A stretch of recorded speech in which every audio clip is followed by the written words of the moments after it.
আজি আমাৰ কেবিনেটে অসমৰ বিভিন্ন সত্ৰত বাস কৰা উদাসীন ভকতসকললৈ মাহত 1500 টকাকৈ বিত্তীয় সাহায্য দিয়াৰ এটা আঁচনি মঞ্জুৰ কৰিছে।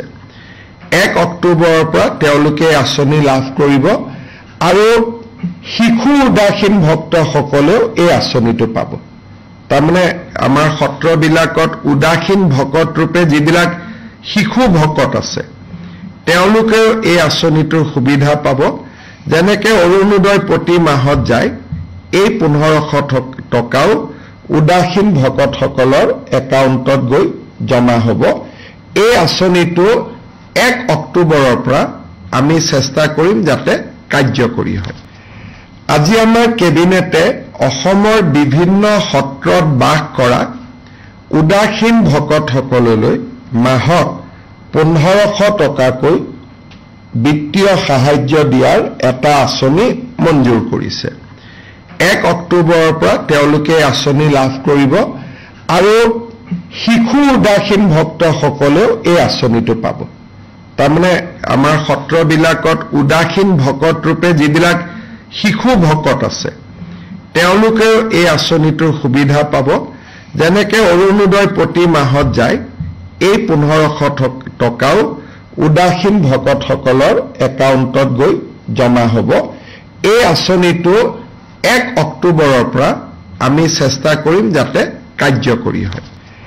আজি আমাৰ কেবিনেটে অসমৰ বিভিন্ন সত্ৰত বাস কৰা উদাসীন ভকতসকললৈ মাহত 1500 টকাকৈ বিত্তীয় সাহায্য দিয়াৰ এটা আঁচনি মঞ্জুৰ কৰিছে।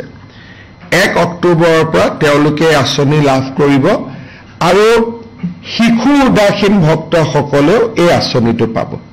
তাৰমানে আমাৰ সত্ৰবিলাকত উদাসীন ভকত ৰূপে যিবিলাক শিশু ভকত আছে তেওঁলোকেও এই আঁচনিটোৰ সুবিধা পাব। যেনেকে অৰুণোদয় প্ৰতি মাহত যায় এই 1500 টকাও উদাসীন ভকতসকলৰ একাউণ্টত গৈ জমা হ'ব। এই আঁচনিটো 1 অক্টোবৰৰ পৰা আমি চেষ্টা কৰিম যাতে কাৰ্যকৰী হয়। আজি আমাৰ কেবিনেটে অসমৰ বিভিন্ন সত্ৰত বাস কৰা উদাসীন ভকতসকললৈ মাহত 1500 টকাকৈ বিত্তীয় সাহায্য দিয়াৰ এটা আঁচনি মঞ্জুৰ কৰিছে।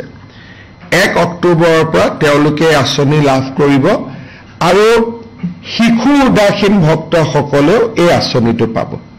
তাৰমানে আমাৰ সত্ৰবিলাকত উদাসীন ভকত ৰূপে যিবিলাক শিশু ভকত আছে তেওঁলোকেও এই আঁচনিটোৰ সুবিধা পাব। যেনেকে অৰুণোদয় প্ৰতি মাহত যায় এই 1500 টকাও উদাসীন ভকতসকলৰ একাউণ্টত গৈ জমা হ'ব। এই আঁচনিটো 1 অক্টোবৰৰ পৰা আমি চেষ্টা কৰিম যাতে কাৰ্যকৰী হয়।